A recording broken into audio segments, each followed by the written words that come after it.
Alright, I'm going to try this again. You can see there's a lot written here because I've been through this once already and something happened. But here we go. This first one is power of a power.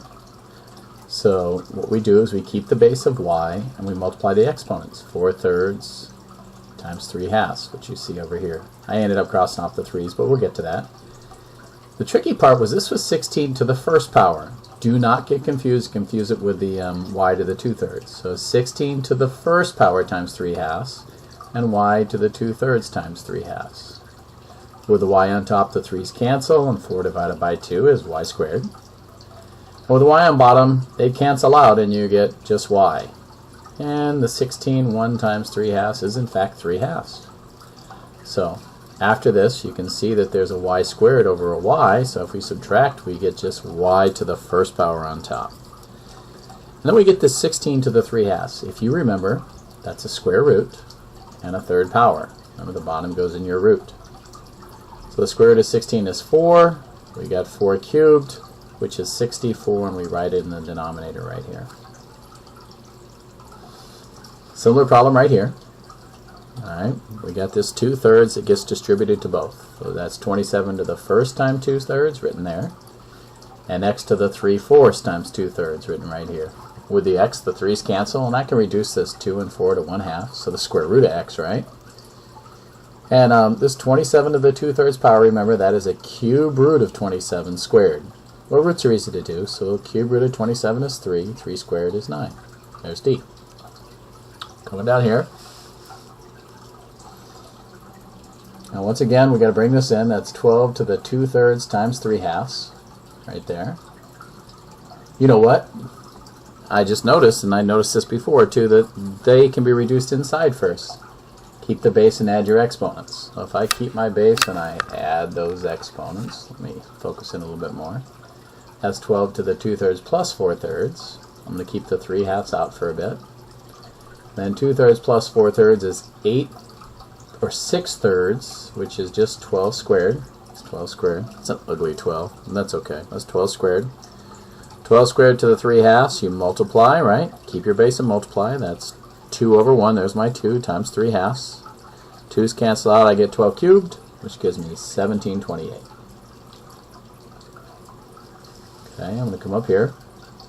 It's 27 to the first. Oh, I'm here.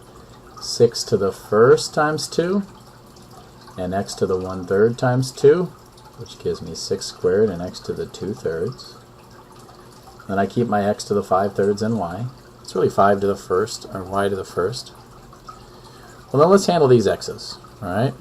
Well, 6 squared is definitely 36, but this is x, and we got the same base, so we subtract 2/3 minus 5/3. Well, 2/3 minus 5/3 is negative 3/3.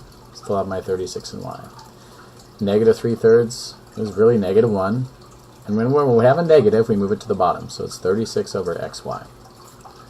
Alright, we got a few more down here. And hopefully this will last on me. So I'm going to move my guy over a little bit so I'm not pushing any buttons or hopefully messing anything up here. And here we go. Alright. So I'm going to rewrite this first of all. Let's rewrite this as those are both first power, so that is 2 to the first power third root times y to the first power, or first power third root. There's my root for both of them out there. Times 4 to the first power third root, that's third root as well, times x to the 2/3 power y, there's my power, there's my root, 2/3 power. I'm going to regroup everything. I'm going to keep my 2 to the 1/3 times 4 to the 1/3 times, let's see if there's any x's. We got, looks like there's only one, x to the 2/3, and we'll put my y to the 1/3 times y to the 2/3 next to each other. I'm going to do a couple things here. Alright. Firstly, I am going to go ahead and zoom in just a little bit here. I'm going to change this 4, and this is a trick you'll use soon. Right? I'm going to change that 4 to have the same base as that 2. So I'm going to go 2 to the 1/3 times, here's my 4, I'm writing my 4 as 2 squared to the 1/3. That's still 4 to the 1/3, right? I'm going to keep my x to the 2/3, and I'm going to go y to the 1/3 plus 2/3, the product property rule. So, almost there. We'll keep this as 2 to the 1/3.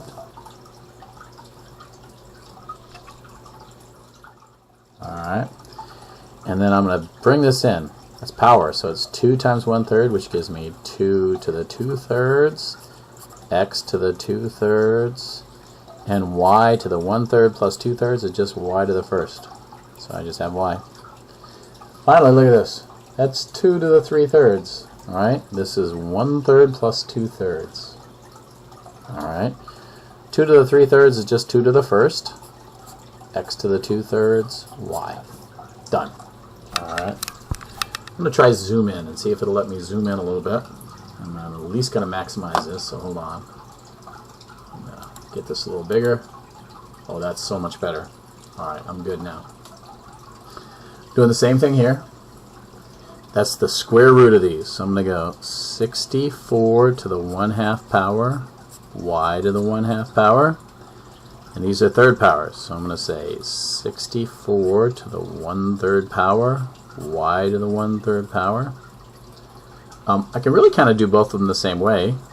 I could simplify this first, but let's keep it the same. We'll say 64 to the 1/2 minus 1/3, and y to the 1/2 minus 1/3. If I get common denominators with those guys, which is 6, right? 64 1/2 is 3/6. 1/3 is 2/6, so that's 3/6 minus 2/6 times y to the same thing, 3/6 minus 2/6. What I get is 64 to the, well, that's 1/6, and y to the 1/6. Let's break 64 down over here. See if we get a 6th root. That's 2 and 32, 2 and 16, 2 and 8. Looks like we're going to get a 6. 2 and 4, 2 and 2. There's 1, 2, 3, 4, 5, 6 6s in 64. So 64 to the 1 of those 6s is just 2. And then y to the 1/6 power. Done. Okay, keep going a little bit. This one's not too bad over here. I'm going to zoom in. Different kind of zoom. Alright, so that's a square root. So this is x to the 2/3. Oop, I did that backwards. Root goes on bottom, power goes on top. X to the 3/2. And this is x to the 2/3. Right, we keep our base and subtract, so x to the 3/2 minus 2/3. Right, looks like they have a common power of 6, so let's give this one a denominator of 6 and this one a denominator of 6. Gotta multiply this top and bottom by 3, that gives me 9/6. This top and bottom by 2, that gives me 4/6. And my answer is x to the 5/6 power. Let's circle that. Last one on this page. Alright, this gives me, look at this, 16 to the 3/6 times 4 to the power goes on top, 6/4 times 8 to the 2/3. I'm going to go all the way across and do my roots. Let's change this to 16 to 1/2 times 4 to the, divide by 2, 3/2 times, well, we'll keep it the same. We'll do this all at once. We're going to take all our roots first. So that really means square root. That gives me 4. That means square root 2, but I'll keep my power of 3. That means cube root, which is 2, and I'll keep my power of 2. And then 4, oh, I'm right near the bottom, so I'm going to have to do my answers small here. 2 cubed is 8. 2 squared is 4. If I work my way across, what is that, 32, 128. Done. Cool. There's the next one. I'll save this as PowerPoint 2, and then we got a page 3 and page 4.